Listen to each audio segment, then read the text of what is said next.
Welcome back to Tightwad Workshop. In this video we'll be restoring this old hatchet to working condition. The head's very rusty and the handle's rotted on one side. The other side of the handle's slightly better, but it'll still need to be replaced. Let's start by sawing off the handle.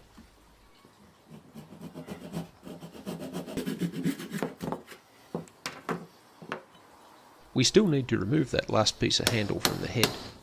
This put up more of a struggle than I expected, but I eventually hammered it out using this piece of steel as a punch. Now I'll clear the bench ready for the next step.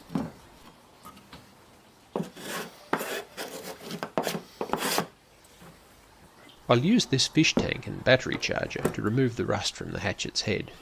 We'll also need some scrap steel to use as a sacrificial anode. These old pieces of angle should work fine.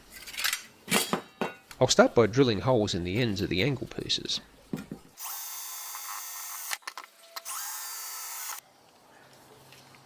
Next, I'll use screws to attach them to boards and connect those two pieces with a copper wire. If you use shorter screws, you can avoid attaching the workpiece to your bench.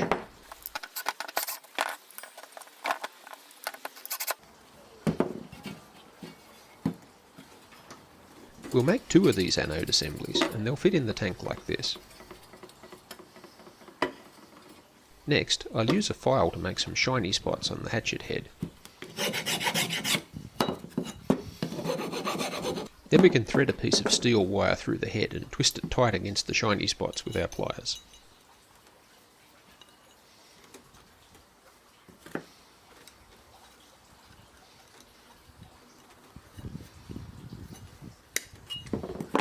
Now we'll suspend the head from another piece of wood and we're ready to fill the tank.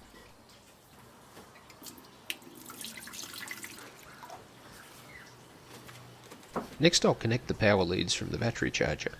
Negative connects to the hatchet head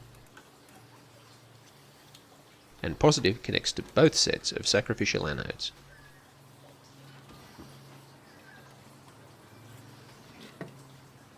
If we connect the power now, no current flows.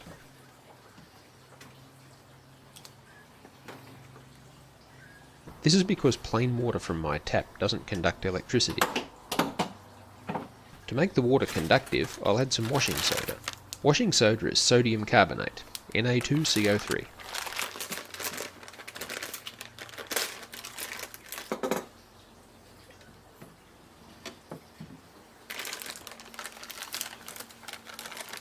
That poured a little faster than I expected.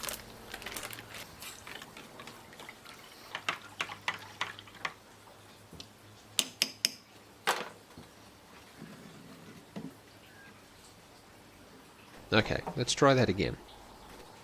6 amps of current now, that's more like it. Those bubbles are mostly hydrogen gas, so it's best to set the tank up outside your house.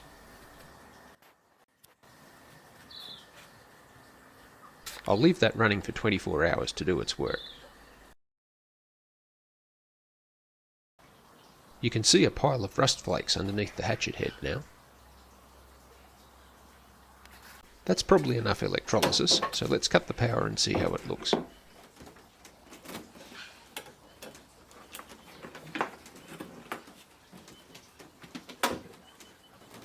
The liquid isn't toxic, but that converted rust is really dirty and sticks to your hands.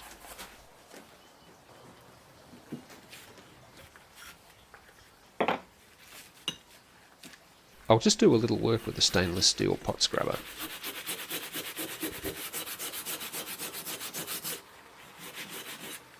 And after a quick wipe with a paper towel, it looks quite good. So there it is. The electrolysis won't fix these pits in the surface, so I'm not going to bother filing this back to a mirror finish. I'll make the new handle with this spokeshave.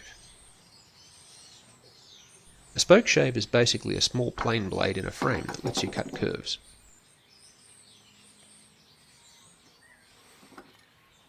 This one has these fancy blade adjusters, but really any kind of spokeshave will work for this job. I'll be using this old piece of hardwood for the handle. I've cut it longer than it needs to be, so that I'll always have a square end to clamp down to the bench. I'll start by cleaning it up with the plane so that I can see if it has any cracks. Next I'll clamp it to the side of the bench and mark out the hole in the head. This will give me a guideline to work against. Now I'll clamp the handle to the bench top and get to work.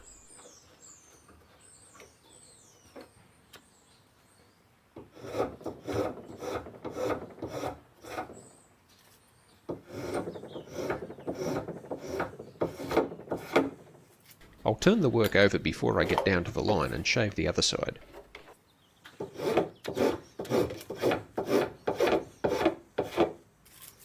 Once the head fits over the handle, it'll leave some marks on the wood.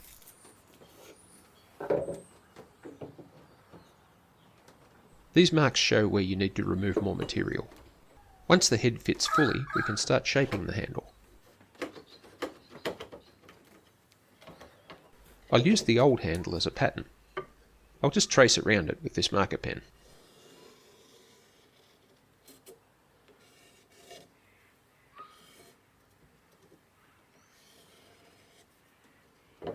You'll get a better finish with the spokeshave if you always work with the grain of the wood. I find it more comfortable to pull the spokeshave towards me, but sometimes it's easier to push the spokeshave than to turn the work around.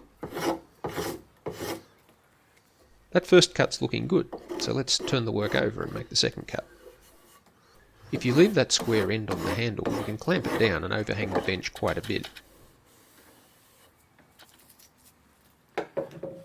I'll just do a little final clean up on that spot that I missed earlier.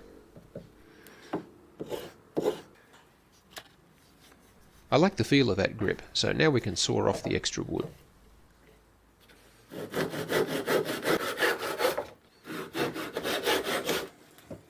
Now let's sand off any remaining sharp edges and splinters. It's much easier to cut the slot for the wedge before you shape the handle. I'll try and remember that next time. Now we need to make the wedge. I'm using that piece of wood we cut off the handle earlier. I'm using a chisel to shape the wedge, working against a bench hook. That's getting close, but it needs a little more work. The tip of the wedge needs to be sharp enough to fit in the saw cut in the handle.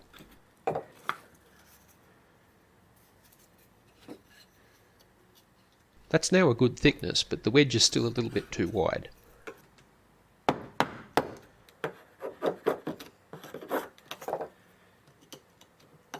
That should work just fine. Now we can fit the head onto the handle. Nah, that's not quite straight. Ah, that's better.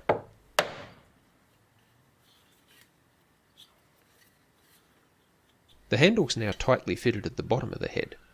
Once we fit the wedge, it'll be tight at the top as well. I'll use some PVA glue to help hold the wedge in place. Now I'll use the mallet to drive it in. You can stop hammering once the handle fills all of the gaps around the head.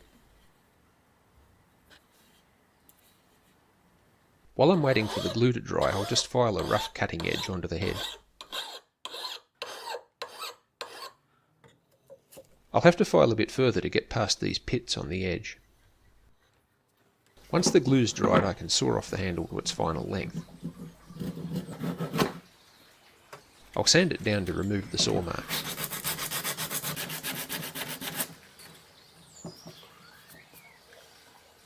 Now we can hone the blade using our sharpening station. The process is the same as for a chisel or a plane blade. We start with the first side on the coarse stone, then work the second side on the coarse stone. Now we turn the stone over to its fine side and repeat the sharpening for both sides of the hatchet.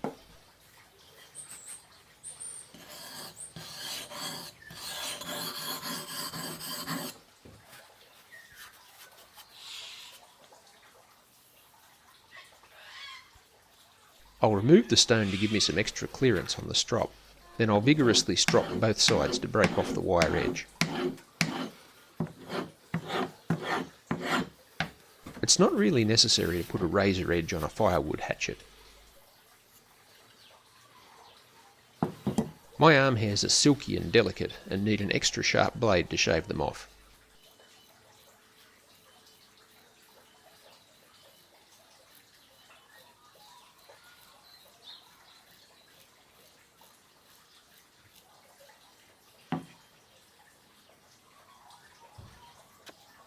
Shaving wood's probably a more useful test. Although this hatchet's going to spend the rest of its life cutting firewood kindling like this.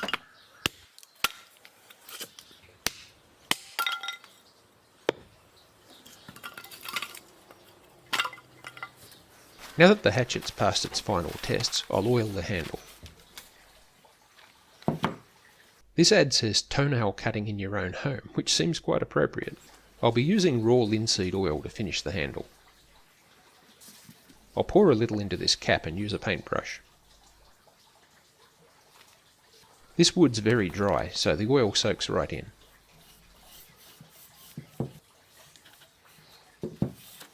I'll give extra attention to the grain on both ends of the handle. The linseed oil will also give a little bit of rust protection to the head. That's all for now. Thanks for watching. Tightwad Workshop is filmed in front of a live studio audience.